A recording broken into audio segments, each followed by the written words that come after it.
everyone, welcome back to Earl Grey Books. I'm Ellie. Today we're in a little bit of a different location for me to bring you a new project challenge thing that I am setting myself for the next couple of months. Haven't really decided on a time frame yet. Basically, obviously, I own a lot of physical books. If you've been here a while, you'll know that I am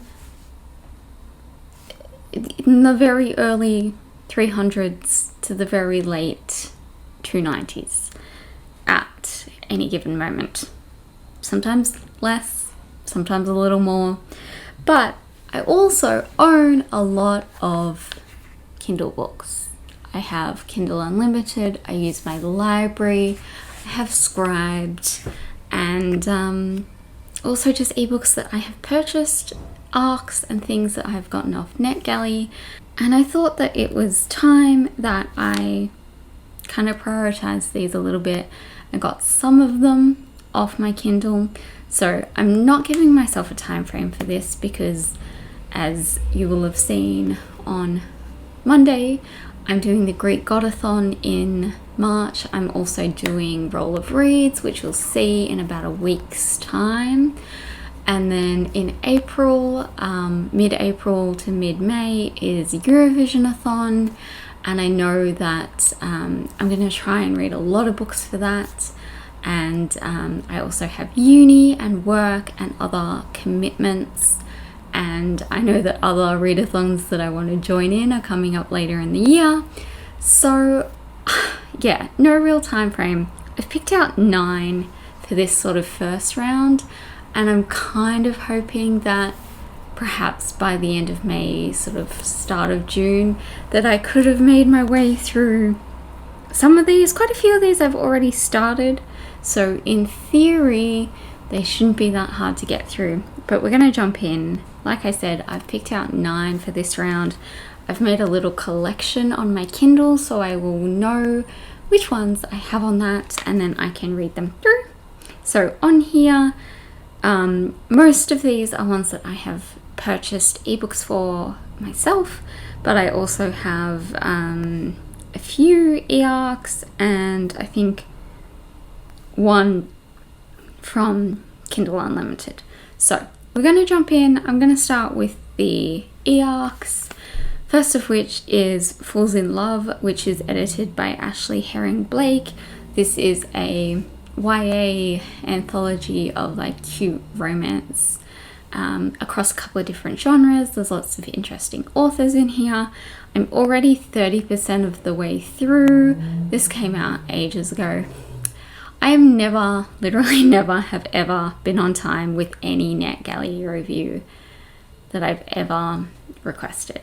So I do eventually get around to doing the reviews. I'm sure it's not helpful to the publishers at all, but I think I'm kind of getting to the point now where I would like to just review what I have and then just take like a good couple of months off, and I have a lot on there, but we'll work through them. And then the other one I have is Mercurial, or I think that's how you say it, I don't really know, by Naomi Hughes. I'm 23% of the way through this one.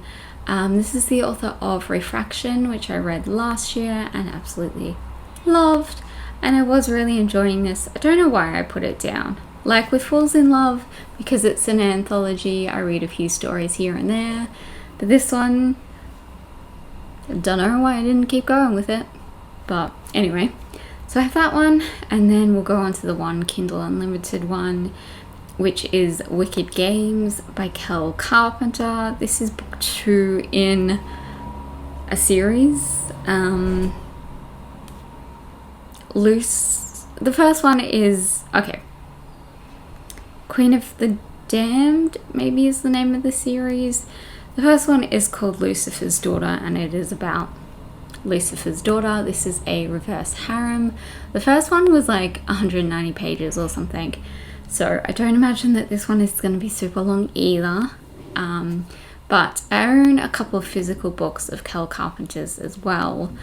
But I'd like to get through, I think there's 4 books in this series. Could be making that up. I will write a little note below about how many there are in this series, but I would like to finish this series before starting any of her others. And then we'll just go into the ones that I bought. So we'll start with the one that I've started, which is Appetites and Vices by Felicia Grossman. This is a historical romance based on a... the female main character is Jewish, and I believe the whole series... I think there's 2 books in the series so far. I think they both follow Jewish protagonists, which is really interesting. Not something you see in historical romance, or really in any kind of romance, I don't really think. So I'm 41% of the way through that one. Was really enjoying it. Put it down for something. Didn't pick it back up. And okay. So I've got another 2 that are historical romance. I have The Companion by E.E. Ottoman. I found this one maybe like a month ago now, and I was super excited about it because the main character is trans, and she's a writer, I believe, and I think there's like a found family aspect to it. Big fan of that trope, and it has a gorgeous cover, and yeah, very excited for that one.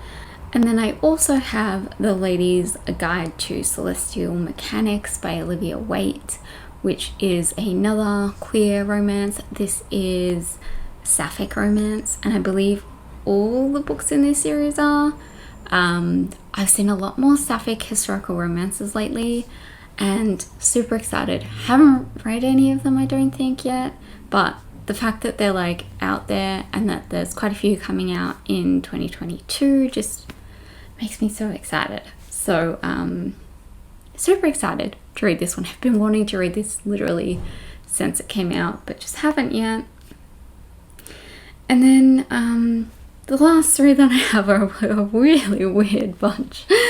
So first up, we'll start with the romance. I have Eyes Turn Skyward by Rebecca Yarros, which is book 2 in the Flight and Glory series. This is a military pilot romance series. I read the first one and loved it, and I really enjoy Rebecca Yarros. I'm not really a military romance fan.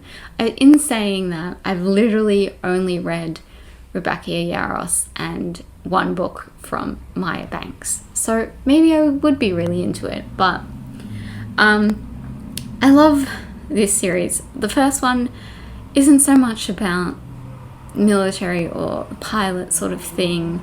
It's very much a like emotional story, and the 2 books that I've read from Rebecca Yarros have kind of really had that kind of line of like the military stuff is kind of in the background, but it's a really emotional story about love and family and all that sort of stuff. Okay, so my best friend Angel is a huge fan of Rebecca Yarros, which is why I picked this series up in the beginning. And I'm pretty sure she's told me this is the saddest book in the series, that she cried like the whole time. I cried within the first like 2 pages of book 1. So I cried everything. So there's literally no possible way I will make it through this without at least 1 tear. But that's okay. It's totally fine. And then next up, I have Beloved by Toni Morrison. So I think it would have been 5 or 6 years ago. I think I was still living in Cornwall, and I read The Bluest Eye. And I didn't really like it. I didn't really get it. And that was the only Toni Morrison that I'd read. And I was always like, okay, so that one wasn't for me. But I'm going to try more from her, because I've read not like other things she's written, but other things people have written about her. And I've listened to a few of her like talks and things like that. And I think she was an incredible woman. And I don't think you could doubt that in any way. She just... Anyway, never come back to any of her books. But I always said when I read The Bluest Eye, lots of people told me that was the best one to start with, that I would read Beloved, because that was the one that everyone talked about, and I was like, oh, I'll just read the Bullseye first and then I'll go on to Beloved. I haven't done it. Now I have a Kindle edition and we're gonna read it. Anyway, okay, so finally, last one is a bit of a weird one. And I feel like most of you aren't really gonna care about this, but I'd also really like to read The Lives of Artists by Giorgio Vasari, which is an art history book. I'm an art history major, and is literally about a bunch of artists. So it's a non-fiction talking about different artists at the time that he was writing, and I just would like to increase my knowledge about some artists that I don't really know about. I know that this is very male based. This was like, I want to say like 15th, 16th, 1500s, 1600s sort of time. I think it's like Renaissance time. So there's a lot of men, but I don't really know a lot of male artists. I kind of know, you know, your basics like Van Gogh and Da Vinci and Michelangelo and, you know, people like that. I know more about female artists because that's kind of where I want to go in the future with my degree and with a future career. But I feel like I should know some of those male artists as well, so that I can talk about them. So that's kind of my theory with that one, is that I will learn a few more artists. I'm also doing a Renaissance class at uni this coming semester. So I'm hoping that'll be a good kind of one to read alongside learning about some of these artists in class and that kind of time. So there we are. That is my first round of my Read My Kindle challenge project. And so I'm hoping that, yeah, like I said, kind of by the end of May, start of June, I will have read some of these. I might do a vlog over reading the next few months while I read these, and I'd love to hear if you've read any of these, and if you're interested in buddy reading any of them in that time frame, let me know. And yes, that's all for today. I just want to say a quick thank you to everyone for all of your support in the last week and a half that I kind of took that break. I'm sorry about my neighbor making noise. I was kind of hoping to have this video up on Monday, but I just wasn't feeling well enough to film and I ran out of time. But I did want to thank you all for your messages and your comments, and for checking in on me and all that sort of thing, and for your patience in waiting for some new videos. Hope you're all doing super well, and I will see you guys on Friday with a vlog.